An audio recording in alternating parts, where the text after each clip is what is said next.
Hey guys, Zach here at etrailer.com. Today we're going to be taking a look at a RV porch light from Optronics. This is going to be an incandescent rectangle style light, and it doesn't work just for RVs, but it also works well as a utility light on different parts around the camper, but also on enclosed trailers. And the thing that sets this one apart is that you can turn this off with this switch right here. And we have it tied into a light switch on the inside of our camper, so we can also turn it on and off that way as well. So it makes it really versatile if we wanted to move it around and maybe put it above a basement door or on a different part of the trailer that we're trying to light up. I mocked up this LED light so you could see the difference between the two. This one's from Optronics. They're going to be very similar lights, but I just wanted you to see the difference between how they looked. The LED has a little bit brighter, cleaner look, where the incandescent's a little bit more dull, more traditional look. But they're both going to do a really good job of lighting up the area. I just think the LED is going to do a better job. So with this being an incandescent light, something to keep in mind if you're comparing this to LEDs is that it won't last as long as LEDs. The filament in those bulbs will burn out. They're a little bit brittle, and I think going down the road will run the risk of them burning out much quicker than the LEDs. The LEDs tend to cost a little bit more, and for good reason, because you don't have to replace stuff as often. That's something I would keep in mind. I wouldn't want to be out on the campsite, and if I didn't have an extra bulb, have my front porch light not working. But they are really easy to replace if you do have bulbs. You can just slide them back in. One thing to also keep in mind is that they will burn a little bit hotter than LEDs. Because they're just putting out a little bit more heat. Whenever you go to turn this switch on and off, you will definitely feel that. This has been on for probably 10 or 15 minutes, and it's pretty warm to touch. I wouldn't want to keep my hand on there for very long, but it's not uncomfortable enough to turn the light on and off.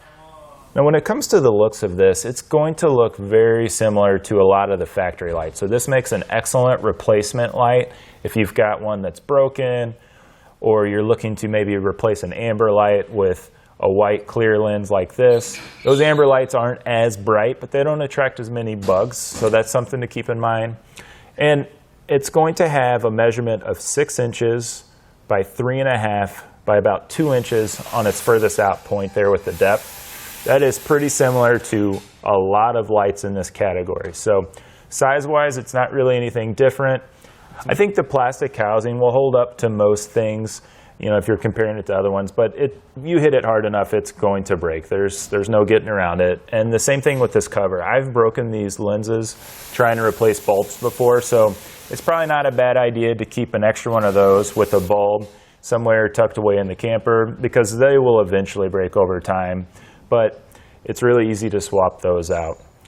With this light being so high, we don't really lose a lot of light that's not going down to the ground, and that's because it has this angled design, and I think those reflectors do a good job of spreading that light out too, so it's not such a harsh spotlight. As you can see, this is going to light up the area directly below us. I think this one does a much better job than some of the others that we've tested out in the incandescent category, but this isn't going to be as bright as that LED. But if you're looking for something that's not as harsh, it's a little bit more subtle, but still provides good amount of light, whether it's our steps or around a basement door, this is going to be a really good option for you. And especially if you're looking to replace a light, it's pretty easy to install. So let's just show you how we got this one put in place. Now, to get this installed, we already have our old light removed, and you can see we have 2 wires here that are exposed, and I've confirmed that the black is my power and the white is my ground. Those are stripped back already, and I stripped back the wires coming out of my light. Now, here is one thing that I do have a downfall with this light.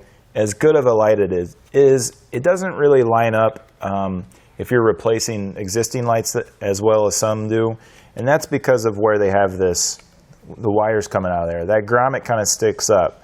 Now, some will have a little recessed backing plate right there where the wires can kind of lay in there, so you can meet them to a centered hole where your wires would go in, but this one doesn't do it, so it's going to kind of lay a little funny.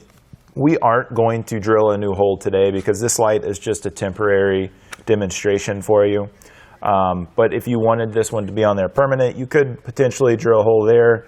But I think the easiest way is to reroute this wire. So you could take this plate off, drill a hole there and move the grommet over and just run the wires out of the center of the backing. But for today, it's going to sit a little awkward, but if you wanted to just leave it like this, install it the way we're doing, you could just put a little bit of caulk around the edges to allow it to seal up a little bit better. But to begin our installation, we will attach a couple butt connectors to our wires here. And I'm using just standard butt connectors because this will be going on the inside of the trailer. Heat shrink also are going to work really great. I think it's just whatever your preference is on that. We'll get those crimped down on each one. Now these aren't included, so you will have to pick these up. Some lights we offer will come with a hardware kit, but those usually are just like a wire nut like you'd have for your house, and I don't think those are ideal for RVs or trailers, just because I think that they'll eventually, the possibility of them coming loose is a little bit higher. But it is all on your preference. We just prefer to use butt connectors here. Make sure those work there. And I'm going to get these matched up with the respective wire coming out of my trailer. Make sure those are nice and tight. I like to give them a little twist so they fit down in the butt connector a little bit cleaner. We'll get those crimped down. I'll do the same for my ground wire here. I think this light is going to be really good though, regardless of the installation issue that we just spoke of. This is going to be one of the more popular incandescent lights that we offer. Optronics makes really good lights, so once we get it in place, we're only installing it once. If you can get that workaround, I think you're going to be okay. So make sure those are good. I'll push those back in. I can show you. You can see it's going to sit just a little bit funny right there. But this is just for demonstration purposes. So I'm going to use the screws that were in our old light. They looked just fine, so we'll put those back in place. And I'm just using a screwdriver to get those put in place. And it looks like the holes are going to line up.